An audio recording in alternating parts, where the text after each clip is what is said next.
തന്റെ ഫാത്തിമയുടെ ഖബറിന്റെ ചാരത്ത് പോയിരുന്നിട്ട് അലിയാർ തങ്ങൾ അസ്സലാമു അലൈകി യാ ഫാത്തിമ, ഫാത്തിമ ബീവിയോട് സലാം വിളിച്ചു. അവിടെ അലിയാർ തങ്ങൾ ഫാത്തിമ ബീവിയുടെ ഖബറിന്റെ ചാരത്ത് പോയിരുന്ന് സലാം പറഞ്ഞു. സലാം അടക്കുന്നില്ല. അലിയാർ തങ്ങൾ ചോദിച്ചു, ഫാത്തിമ എന്നോട് പിണങ്ങിയോ ഫാത്തിമ?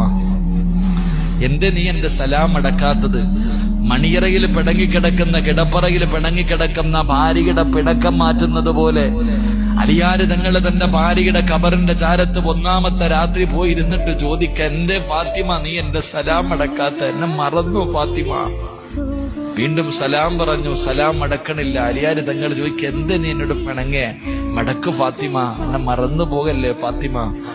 രണ്ടാമതും സലാം പറഞ്ഞിട്ടും അടക്കാതെ വന്നപ്പോ അലിയാർ തങ്ങൾ ഫാത്തിമ ബീവിയുടെ ഖബറിന്റെ മുകളിൽ കൈവച്ചിട്ട് ആ ഖബറിനോട് ചോദിച്ചു, അലിയാർ തങ്ങൾ ഖബറെ, എന്റെ ഫാത്തിമയുടെ വിശേഷമെന്താ? എന്റെ ഫാത്തിമയുടെ വിശേഷമെന്താ? എന്റെ ഫാത്തിമ ആരെന്നറിയോ? എന്റെ ഫാത്തിമ ആരെന്നറിയോ?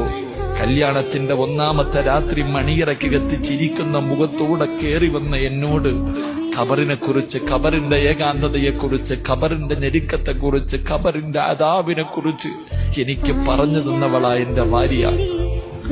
എന്റെ മണിയറയിലിരുത്തിയിട്ട് ഈ മണ്ണറ മണിയറയാക്കാൻ മുസല്ല വിരിച്ചിട്ട് നിസ്കരിപ്പിച്ചവളാ ഫാത്തിമ.